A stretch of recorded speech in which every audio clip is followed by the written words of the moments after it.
Conversations on Dance at the Vail Dance Festival is generously underwritten by the town of Vail. I'm Rebecca King Ferraro. And I'm Michael Sean Breeden, and you're listening to Conversations on Dance. Good morning, everyone, and welcome to Conversations on Dance here at the Vail Dance Festival. My name is Michael Sean Breeden. And I'm Rebecca King Ferraro, and we are the hosts of the Conversations on Dance podcast. And we are here at the Vail Dance Festival for our seventh year. And we're doing 8 events like this. This is our 3rd. We hope that if you're around for more of the festival, that you will join us for another one. And of course, if you miss any of these events, you can stream them on our podcast feed, available wherever you stream your podcasts. Today's episode is going to be centered on the Limón Dance Company, and we are so lucky to be joined by the artistic director, Dante Puleio, and dancer Joey Columbus. Thank you both for coming out today. Thanks for having us. Dante, it was such a pleasure having you on 2 years ago when the company was first at Vail, but someone who was very important to us was missing. Rebecca. She was having her first child, so we still need a reintroduction for others in the audience who may have missed that episode as well. So we'd love to hear first from you and then Joey about how you became interested in dance and what really clinched it for you that made you want to explore it as a professional career. Yeah, I came to dance rather late. I was about 19 years old. I didn't know that it was something you could do. I went to school thinking I was going to be a psychologist, and you know, there was, I was going to do maybe like a theater minor, and part of that theater minor was a dance class, 5 weeks of ballet, 5 weeks of modern, 5 weeks of jazz. And a couple of weeks in, the teacher was like, you know, you've got a natural facility for this. You should maybe consider this. I was like, consider it for what? And she was like, for your life. And I called my parents who were funding my education, and I said, can I do this? And they're like, oh yeah, you can go be a doctor later, go dance now. Mm-hmm. So really lucky to have had that kind of support. And then I went to the Limón Center in London, Northern School of Contemporary Dance in Leeds, England. Then I came back and finished my degree at University of the Arts. May it rest in peace. Mm-hmm. And then I started dancing professionally right out of school. I danced for Carolyn Dorfman Dance Company and then the Limón Company. And then here I am today. Did ballet connect for you at all, or were you just like modern? No, ballet was it. Really? Yeah, I took those first couple classes when I got to London. I was like, this is what I have to be doing with my life. Mm-hmm. Yeah, and then I took a Limón class a couple of years later, and I was like, this is what I have to be doing with my life. I actually thought I was going to be a Cunningham dancer because it was the first concert I saw. And I was like, this is it. This is what I have to do. And then I tried a class. I was like, this is hard. As if any of you were there last night, you saw just that level of difficulty and kind of dancing. Yeah. How about for you, Joey? So I got really lucky. My mother was a dancer in college.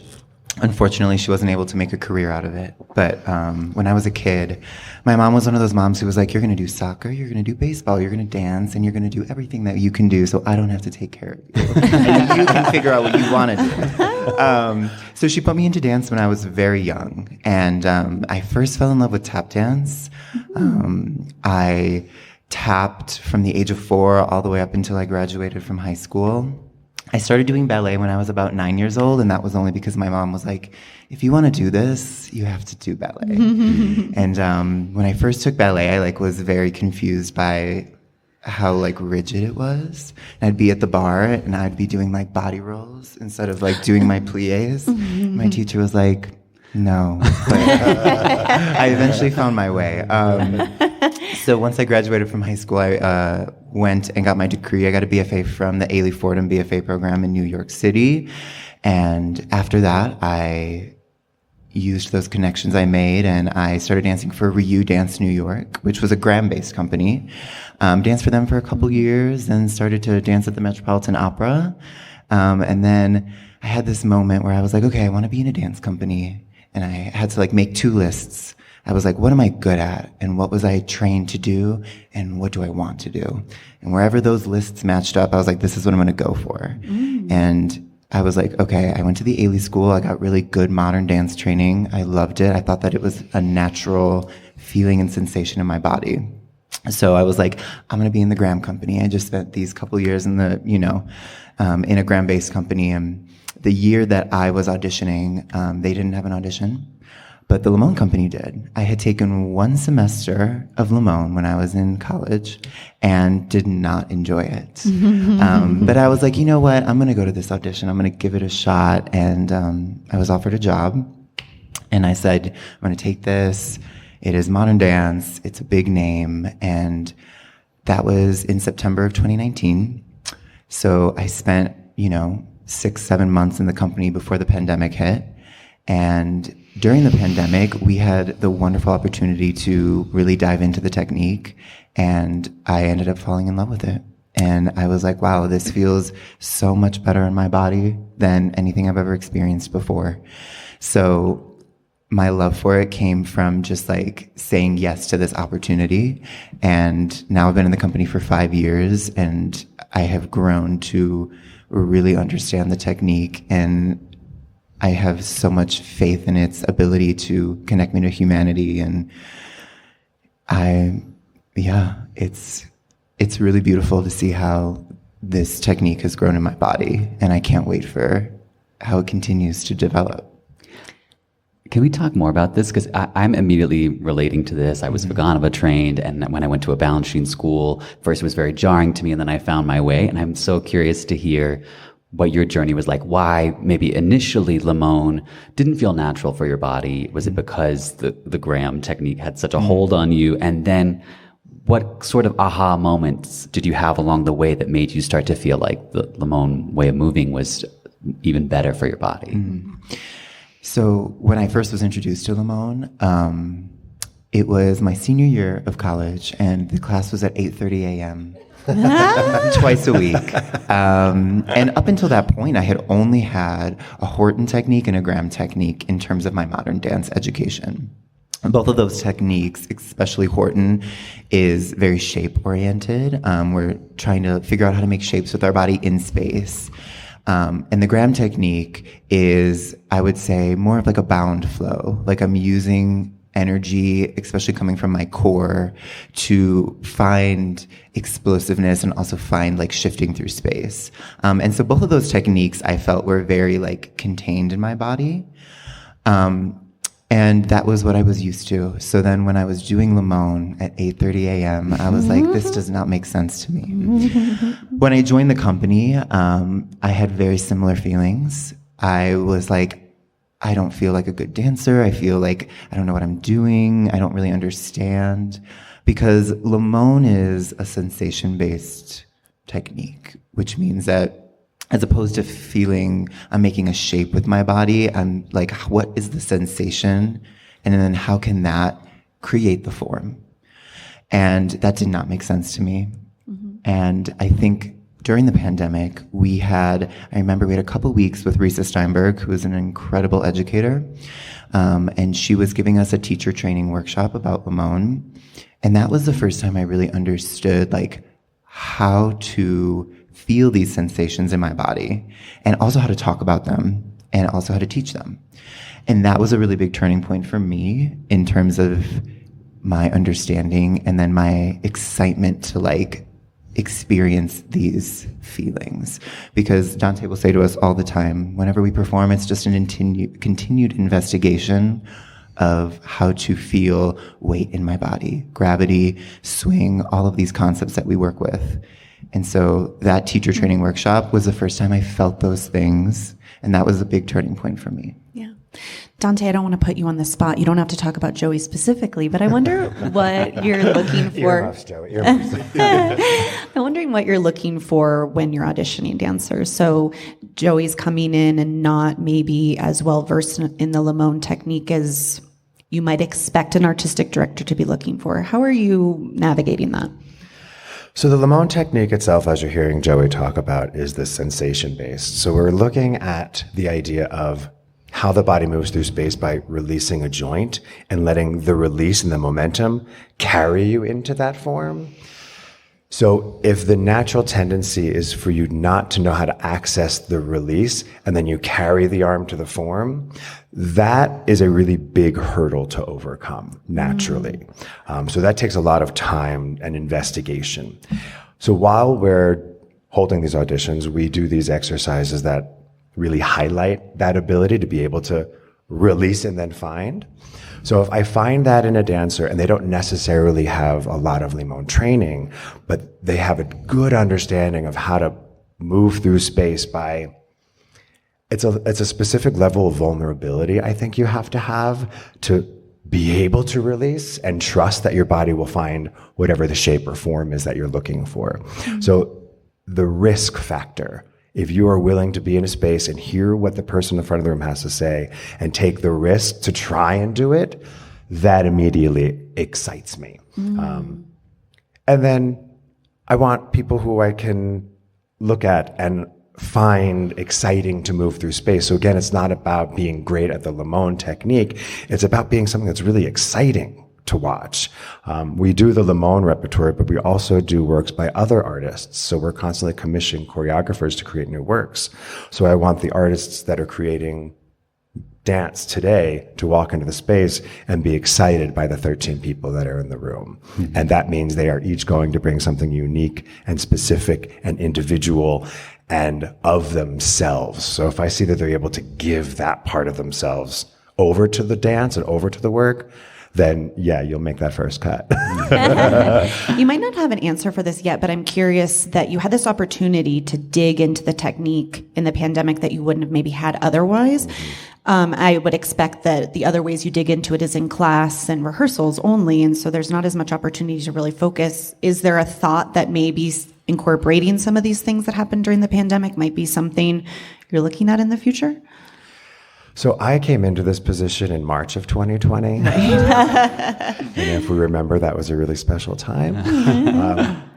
And I can really find the silver lining in that because I didn't hop on a train that was already moving. Mm-hmm. I hopped on a train that started to move and then stopped real quickly.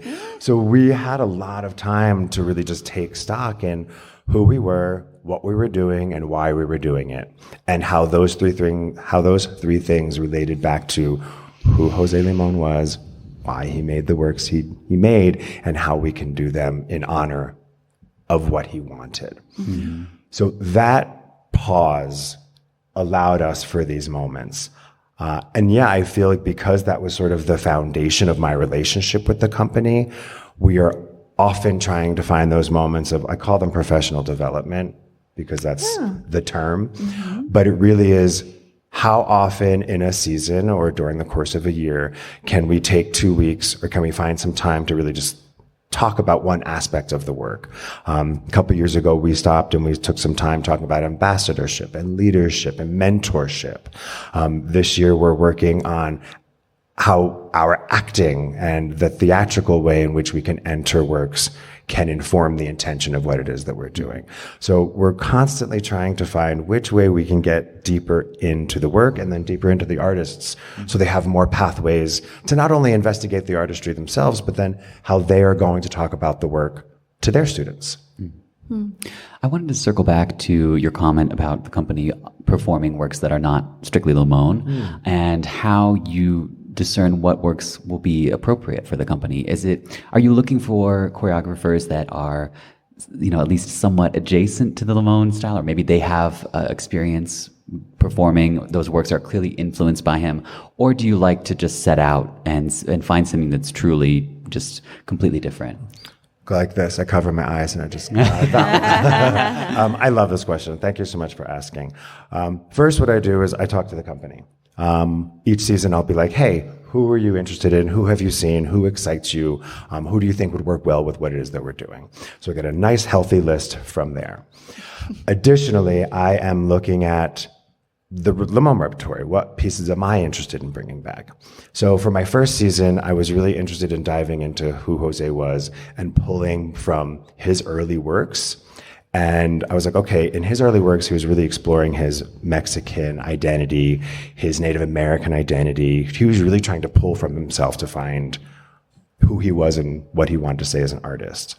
So we commissioned an artist named Raul Tamez, who ended up being the first Mexican choreographer to create a work on the company since Jose Limón himself, which was fascinating. It was the 75th anniversary. It felt like the right moment.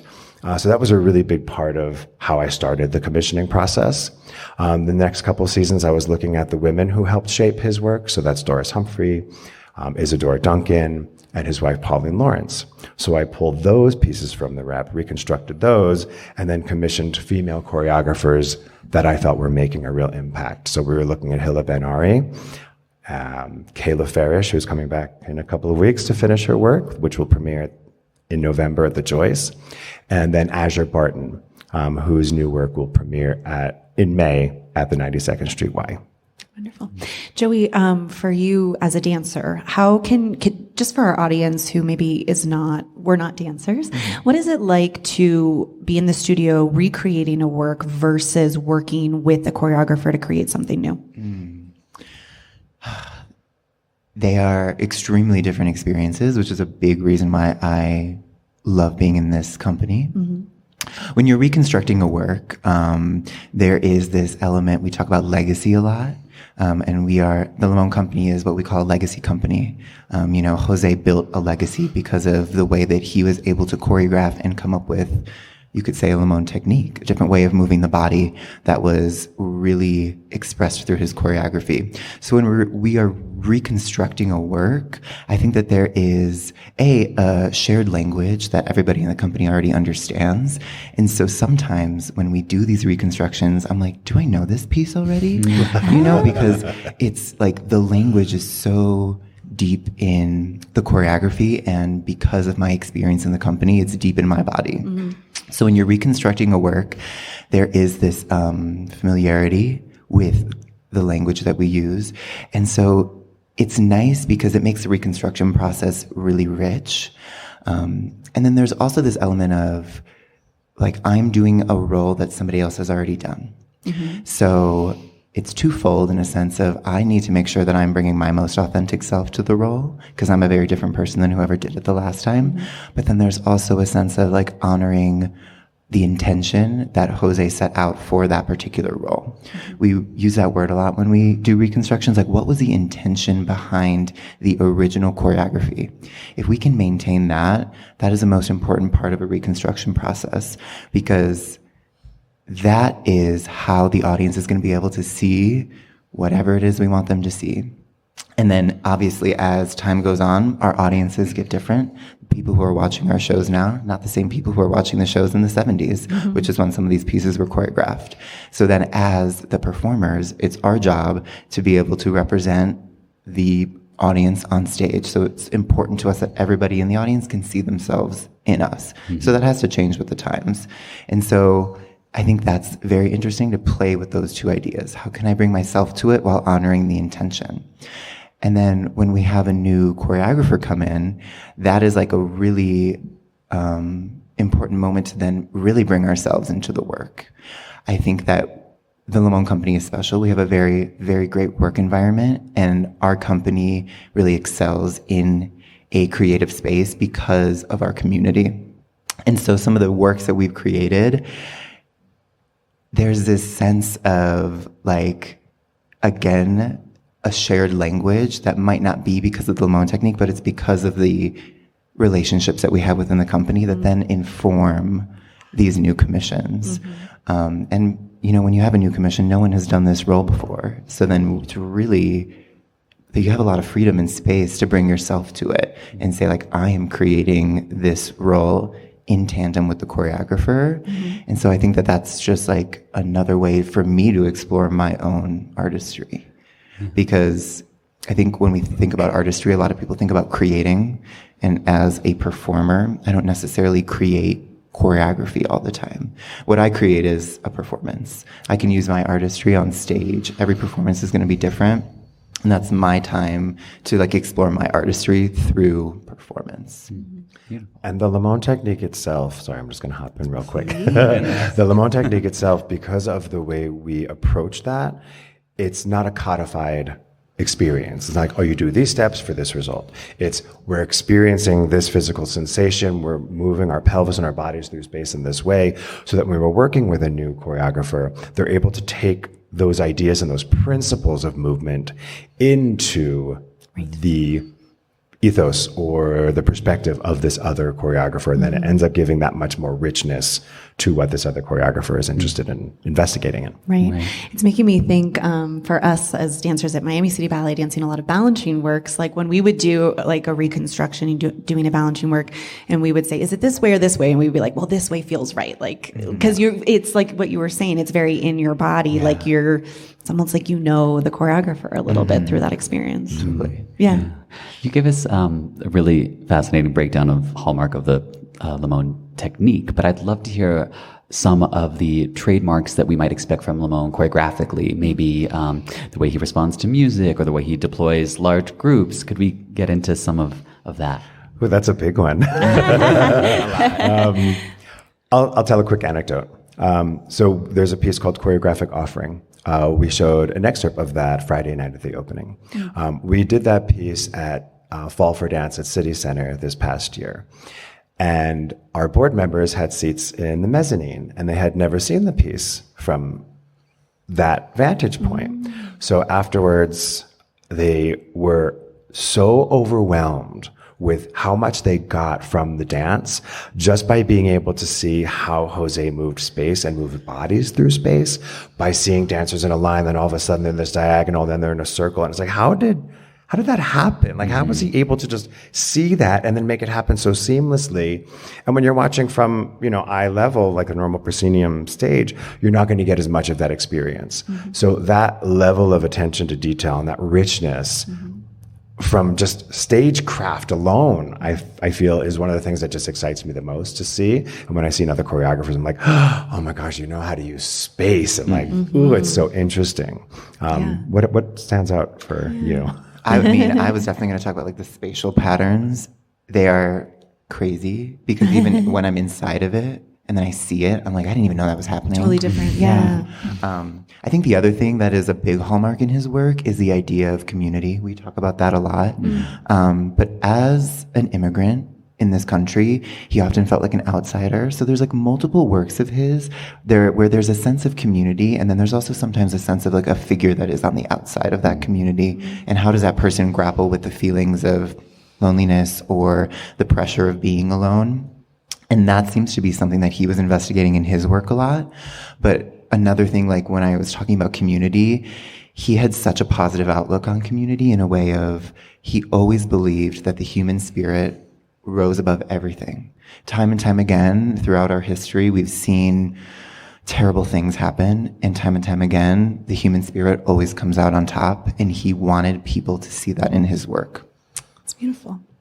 I wanted to see if you guys could talk to us a little bit, like historically, about Limón. When we were watching Friday night, we danced some Paul Taylor works, and we were seeing some of that in there. So tell us a little bit about who influenced him, and then who he then later went on to influence. Dante, if you could start. Yeah, absolutely. So he really was inspired by his work with Doris Humphrey, coming from Ted Shawn and Ruth St. Dennis, from Isadora Duncan, so really of that lineage.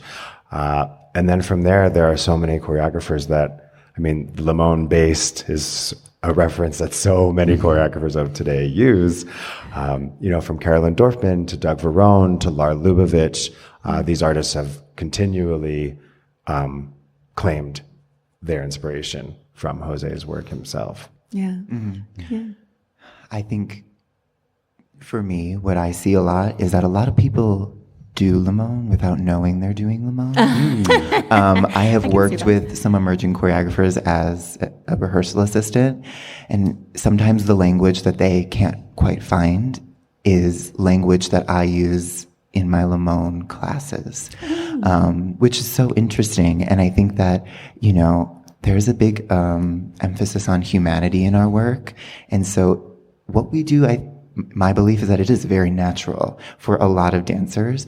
And once you have the tools to talk about it, that can only enrich a rehearsal process, a class, all these things. And so it is interesting because, as Dante said, there's huge choreographers who are influenced by him, but I do believe that there are a ton of emerging choreographers who maybe don't know they're influenced by Limón, because Limón technique has seeped its way into a lot of dance techniques that are in the more contemporary world.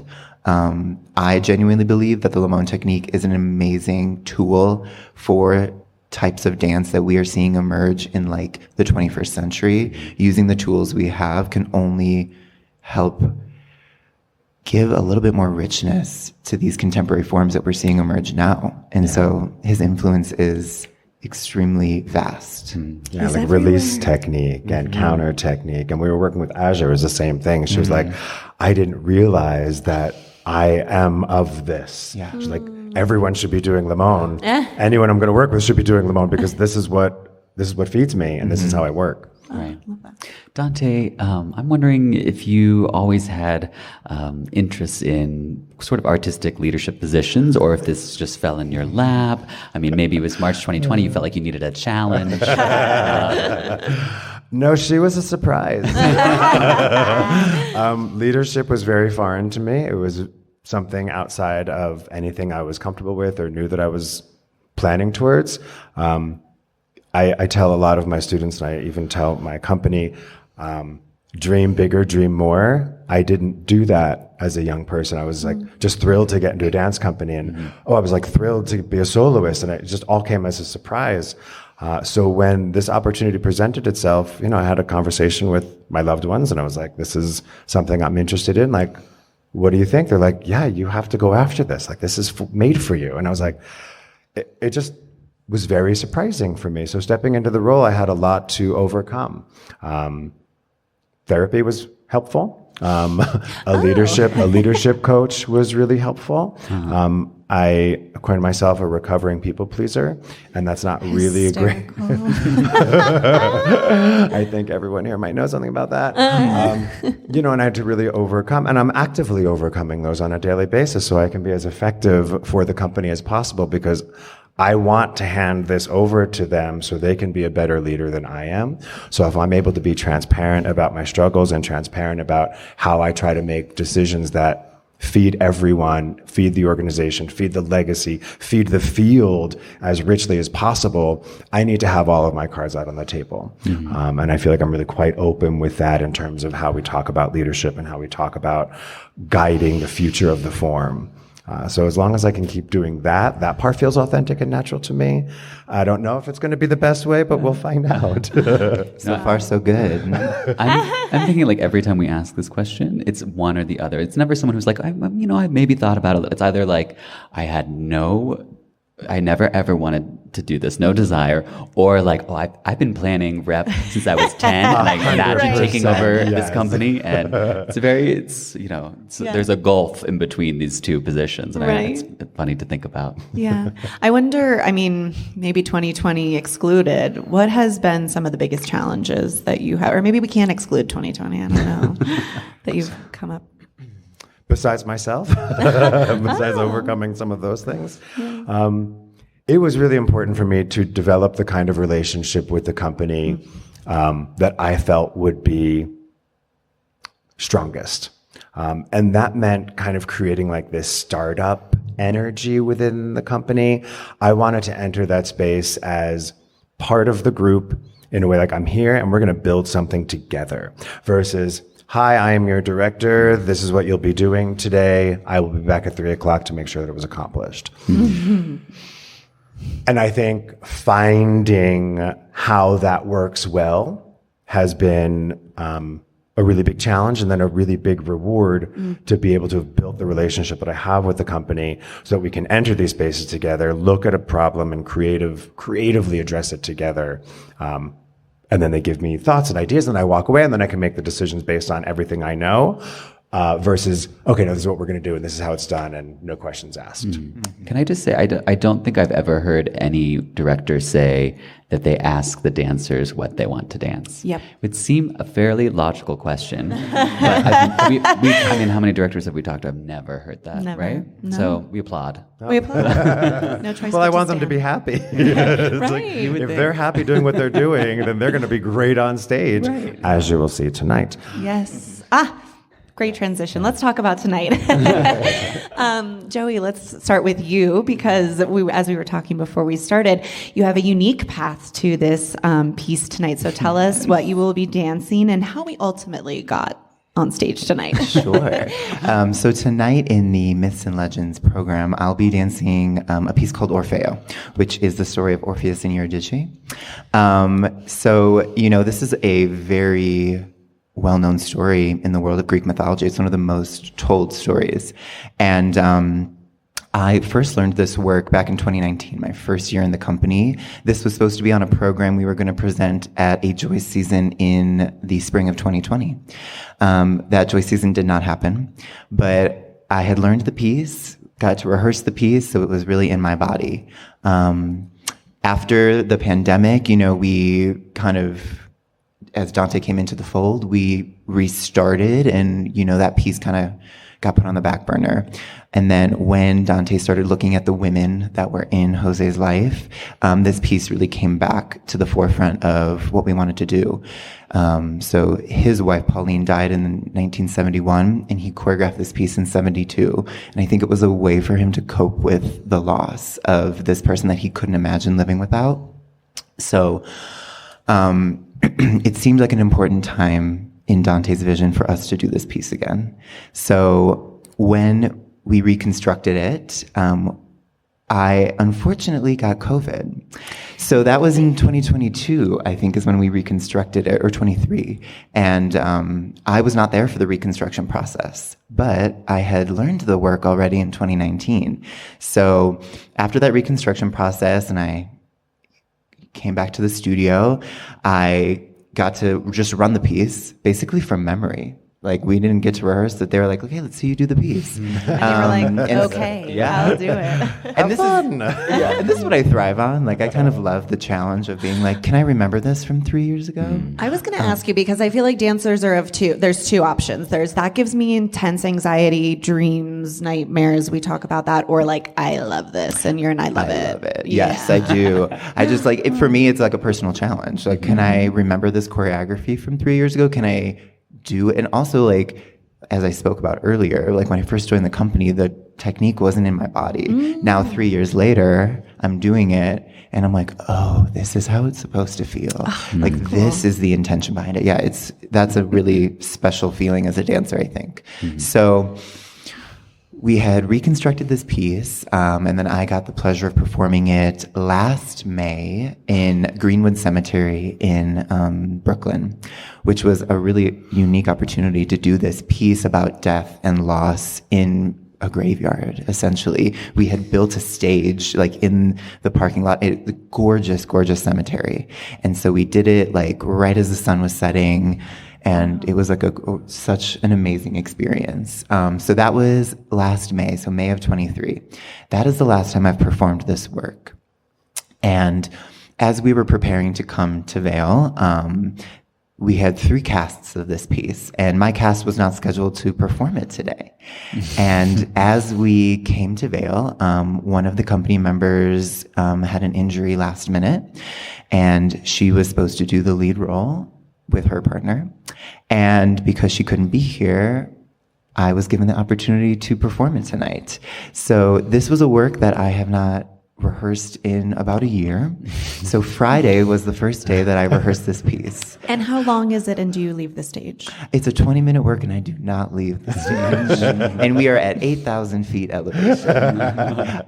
So, again, as I said earlier, this is a great challenge for me, which I thrive off of. And I'm like really excited to perform this work because it's been in my body for 5 years, and I've only gotten the opportunity to perform it one time. And so being able to get this opportunity I'm very extremely grateful for that. And just excited to have this moment, especially in this program. I think that it's amazing that there's a program built around the idea of myths and legends.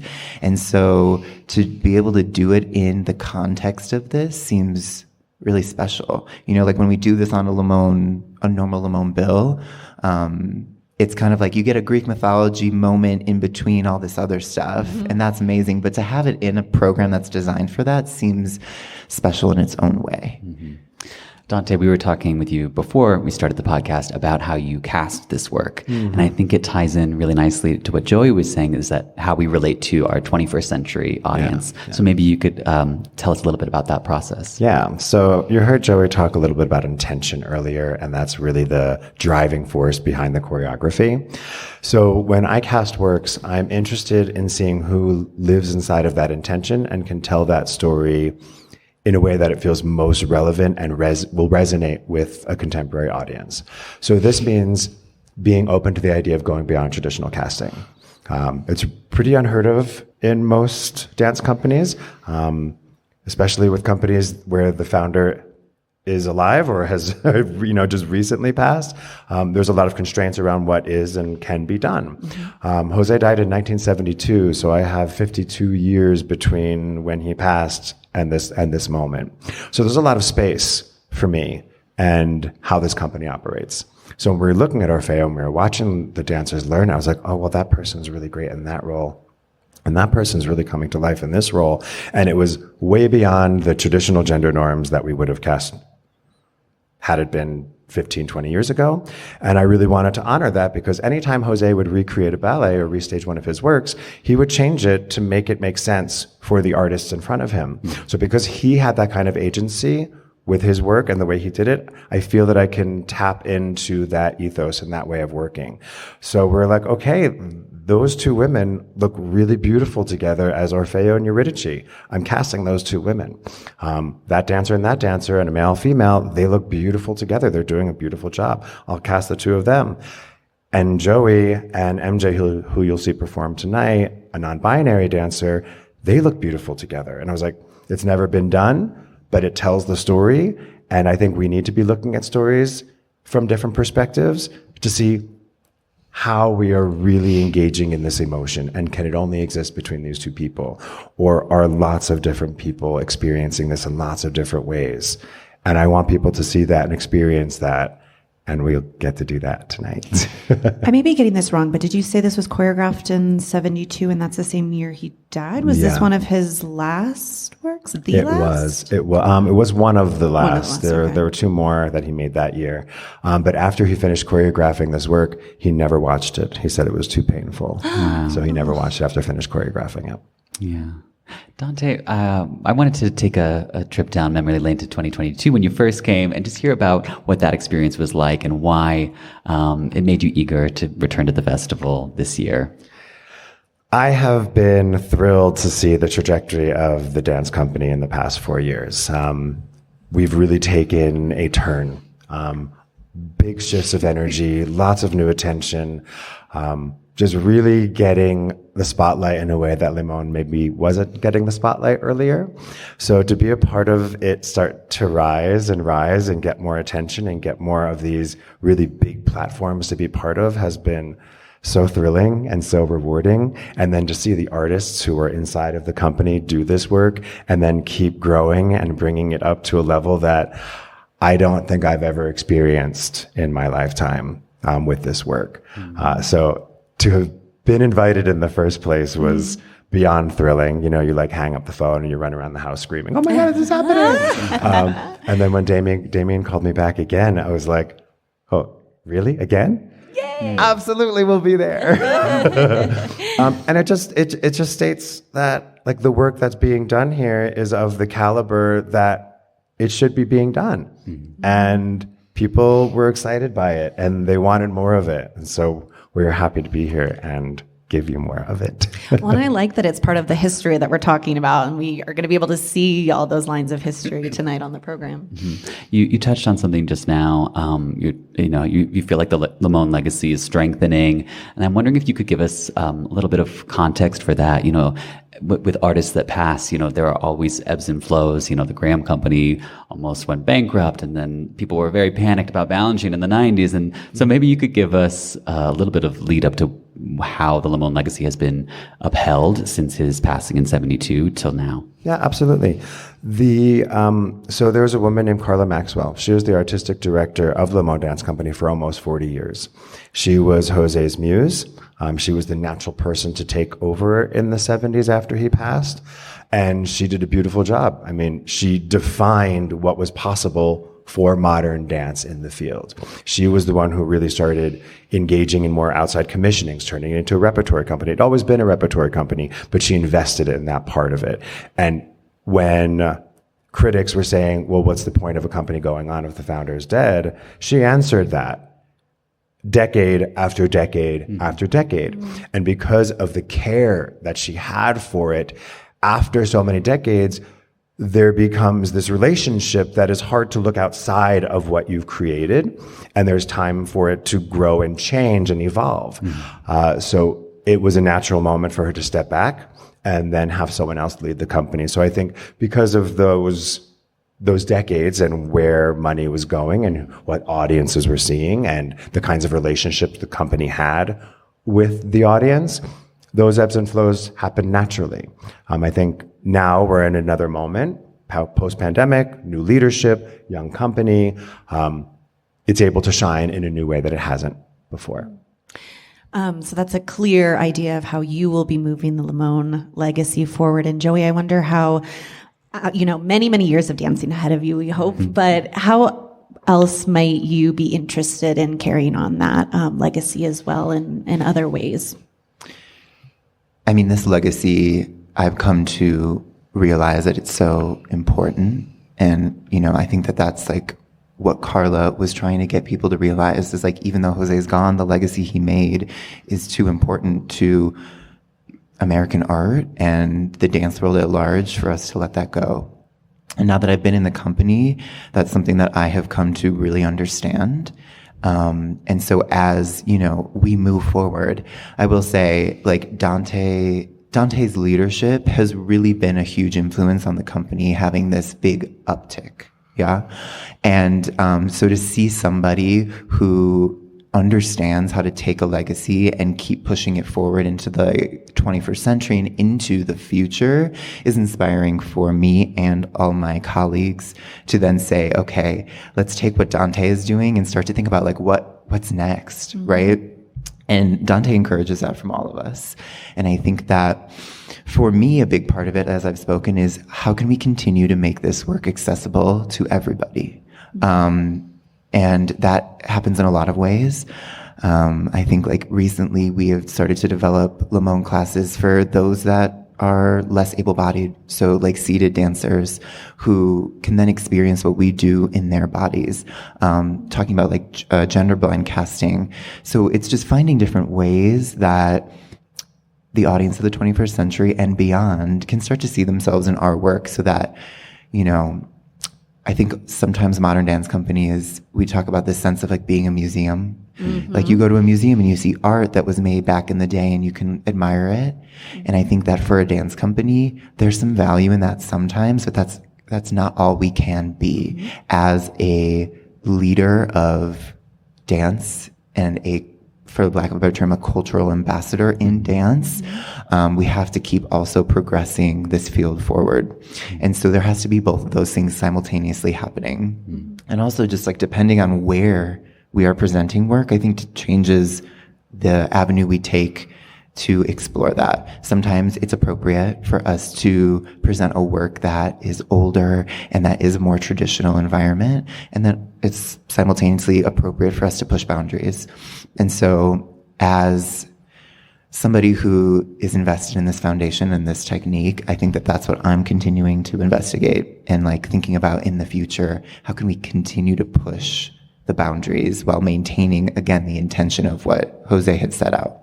I feel like you might be one of those people that might be interested in a leadership role someday. Yeah, maybe. I'm getting that feeling. There's That's a good. very clear path. Declare it. Put it out there. Well, we've been talking a lot about 21st century audiences. We have one with us right now. I know some of you are probably chomping at the bit to get a question in. I'll go You'll do go the. down. I'm going to do the Sally Jesse Okay. Raphael Oprah. You're missing the Mike glasses. You need the red While glasses. you're on your way down, Michael, I did want to ask, you guys did dancing in the streets yesterday. Is that right here at Vail? Tell us just briefly how that was for you guys to bring the community in. That part is so much fun. In New York City, we have a class called Limón Outdoors. And so at Bryant Park, every Saturday between like Memorial Day and Labor Day at 10 a.m., a teacher and a drummer shows up, and whoever is on the lawn that day takes class. And we normally have anywhere from like 40 to 50 to 60 people take class with us every Saturday. So we have a little bit of that in our just way of working in general. We did it 2 years ago when we were here, and I was so excited and so nervous about what it was going to be like. But we did this section from a piece called Psalm. It was called the 15s. And it's 3 different groups, and there's doing 3 different rhythms of this choreography, and they're all feeding into each other. And I was like, let's see if it's going to work. It was the perfect thing, it seemed like. It was so much fun. It really worked out well. So this year I wanted to do something similar, but I wanted to use one of the works we were using that we were performing while we were here. So we did choreographic offering, and there's a section where these 4 different groups are going in and out and around each other. And so I went to the company. I was like, which section should we do? I was thinking about the open. They're like, we should do the greeting dance. And I was like, there we go. So then we just broke it down a little bit. We did like some warm-ups, and then I had 4 different dancers work with 4 different groups, and then they taught them the individual choreography on their own. And then I was like, a 5, 6, 7, 8. Let's mark it together. And then they did it, and it was wildly successful from the outside perspective. Yeah. I popped by and I just happened to see it. And there were a lot of people involved. Yeah. And they were having a great time. All right, Mikey, who do we have? Questions? He's coming to you. We got one in the back with the yellow. We got plenty of time. We'll get everybody. We'll come to you next. Well, I just want to say from the other side, Bruce and I did the warm-up, and then I did the dance. And so it was great fun. Good. And you talk about, and I arrived late, so I didn't get all the explanation. Of course, amplification in the square and all sometimes. But I think you did get a sense of Limón technique, taking risks, falling there on concrete or dancing around purses and things like that. Yeah. But I just want to commend the spirit of your company and how much fun they were to work with. And so I think you were very successful in that. Oh, thanks so much. Perfect. Other questions? Oh. We'll get back there for sure. In regard to making dance more accessible, I feel like I get so much out of these sessions learning about pieces and choreographers and history. But I find in dance programs, not only here, but all over, their notes are so sparse. And that would enhance the viewing of pieces so much to have more elaborate notes. Is that not possible? Or maybe even putting in links to where you can go to learn more about the history? I love that you asked that question. What I like to do in some of our concerts is narration. So each piece finishes, and then you get a voiceover that leads you into a story about the next piece. So the evening becomes like this immersive experience where you're inside of the storybook for the night. So you understand why each piece is on the program, but you also understand why each piece exists on its own. And I find it really valuable. I like to have as much information in the program. And then if we have the QR code for the program, then information about it there. I love, the little line of poetry that's at the beginning of the book. I love something like that, but I also like the idea of something tangible. It's like, this was made at this time for this reason, and this is the inspiration. So you have a lens with which to look at the evening or the piece, the program, what have you. So I hear you, and I'm continuing to find different ways to make that engaging. Thank you for saying that. That's so cool. I love that. I'm going to just swipe it on the way. So I was struck by the fact that there were 2 8:30 classes per week over probably a lot of weeks. And I'll bet that there are several dozen schools that are teaching Limón classes. What do you do to make sure that they're teaching Limón as opposed to something that some college professor has decided should have been Limón?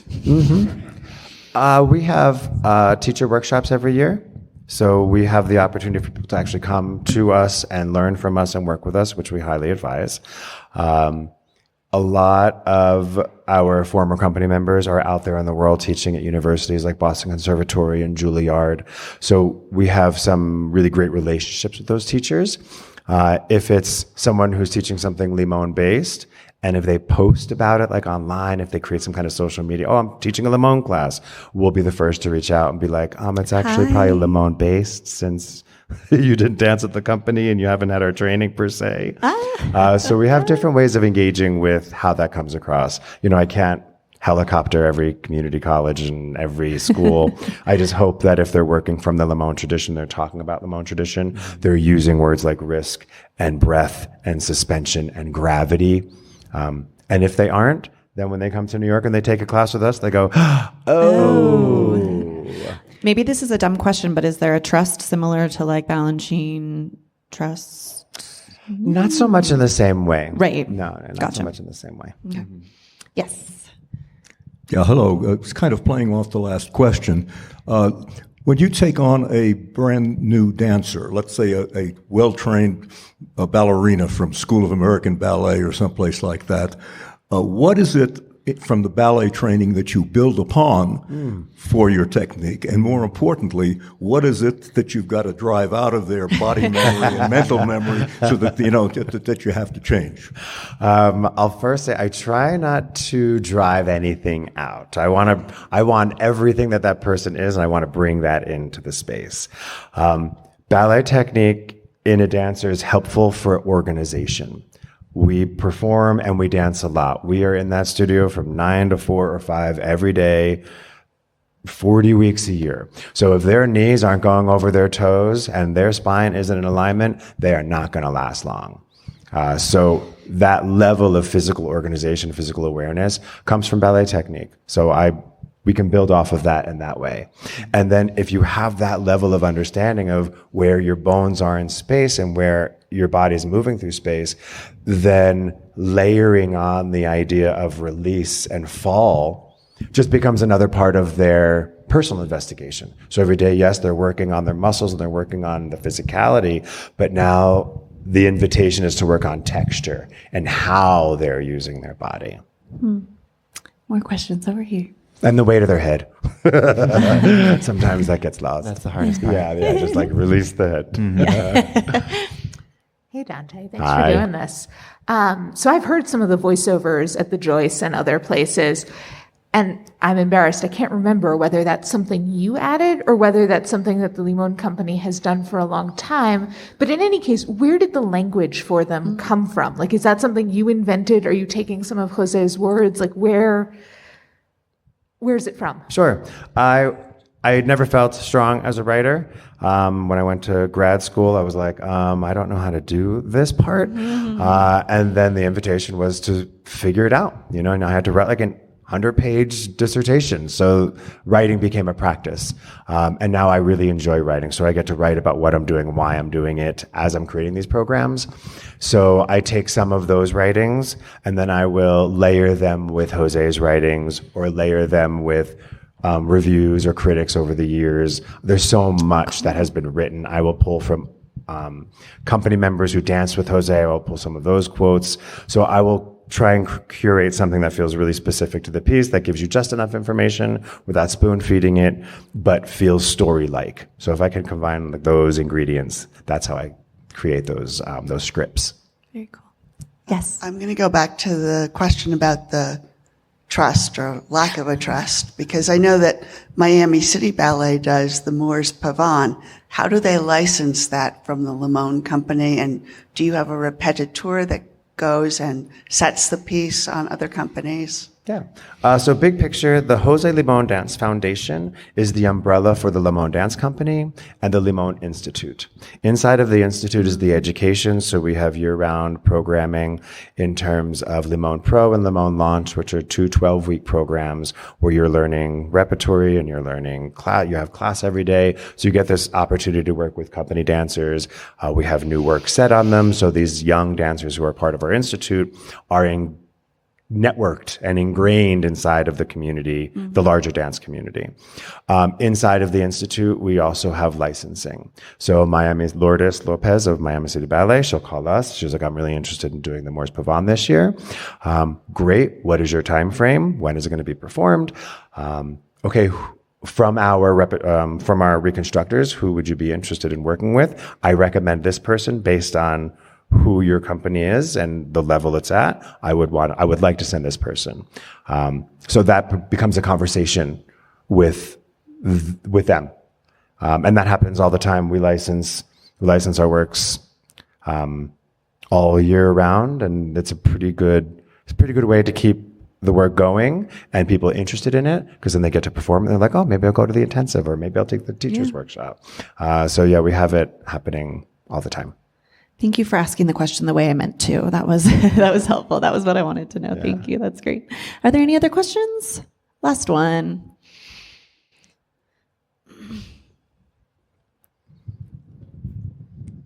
So I have, I think, 3, but you can choose among them. The first one is, how did Damien do last night in terms of placing the Limón stuff in the flow and the swerves that took place?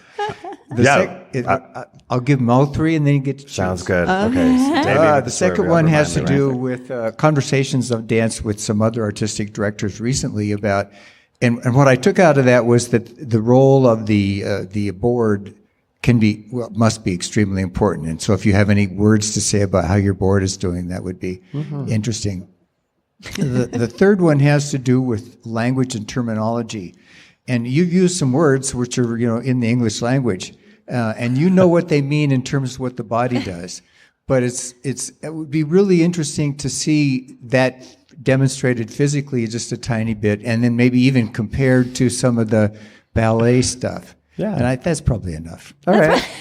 So we'll start with Swerve. We were sitting there watching Damien. I was like, he is so good at this. I know. Like, right? How is he doing this? I know. Just like 2 hours, and he just like was so engaging the whole time. So I mean, for me, it was a masterclass. I was like, okay, I really have to learn how to do that, because I will probably be doing that at some point. And I thought it was beautiful. I thought it was well strung together, well thought out. Having Limón placed right after Sarah doing Isadora felt like a really natural progression. So all of that for me felt like a really engaging night, like hitting all the different parts of what the dance world is made up of. Was really exciting and engaging for me personally. I even learned a few things. I didn't know that Martha was part of building OHADs. Oh, yeah. I did not know that. So it was really, for me, a great experience. So Joey is also a company representative. So he is him and Lauren Twomley, they are the bridge between me and my associate artistic director, Logan Kruger, and the company. And they also present at board meetings. So maybe you can talk a little bit about what the board is like from your perspective. Yeah, of course. So for me, I mean, getting to interact with the board is a very special exchange. That's not common in dance companies, that dancers get to directly interact with our board. So it's amazing for me. I got to learn a lot about how our company operates and things that we don't know about, like just even the process of Dante giving an artistic vision to the board and having them receive that, and just hearing what they have to say about the foundation and what they believe in. Our board, in my eyes, are extremely, extremely supportive of everything that we do.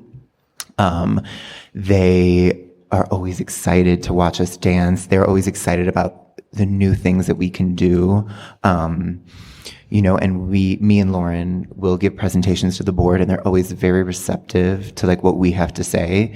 So I feel that our board, I actually got a question from a fellow dancer it's not a part of the Limón Dance Company once, and they were like, so do you have an active or a passive board? And I was like, I mean, they seem pretty active to me. Like, they're all involved in what we do. They know what we're doing all the time. They have opinions about how they feel about the work, which is amazing. So I feel that our relationship with the board is very symbiotic. They help us, we help them. It's this really good exchange. So I've had nothing but positive experiences with them. And I'm forever grateful that they continue to support what we do and they continue to support what Dante does. I will say it's really important that Dante has a very, very clear artistic vision. When he joined the company in 2020, he invited not only the board, he invited the company, he invited anyone who's ever been a part of the Limón Company to this huge Zoom meeting, and he presented a 5-year plan. This is 5 years later almost, and a lot of things on those plans, they've happened. The choreographers he wanted to bring in, he's brought in. The places we've wanted to perform, we've performed. And so I think when the board sees somebody with... yes, right?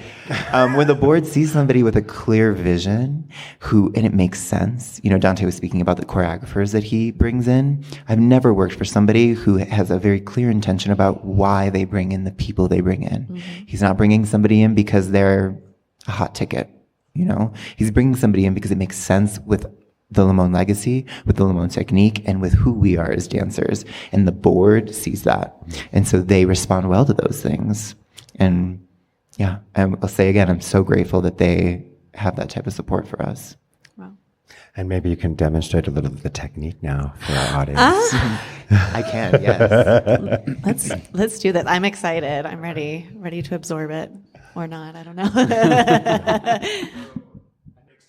Another way of moving the body so you can have different ways of expressing based on the choreographer you're working with, based on the kind of piece you're doing. So there's no hierarchy. It's not like, okay, no, this is the way to... It's like, no, this is just a different exploration, a different path to walk down. I don't know how, but we've never had a demonstration in one of these before, and I could not be more delighted by that. That was great. Yeah, I want a whole lick dem now. Do it. Prepared. Well, thank you both so much for joining us. We're so excited to see the company perform tonight, and we hope that everyone will join us at the Vail Amphitheater tonight. So thank you so much. Thank you. Thanks, everyone. Conversations on Dance is part of the ACAST Creator Network. For more information, visit conversationsondancepod.com.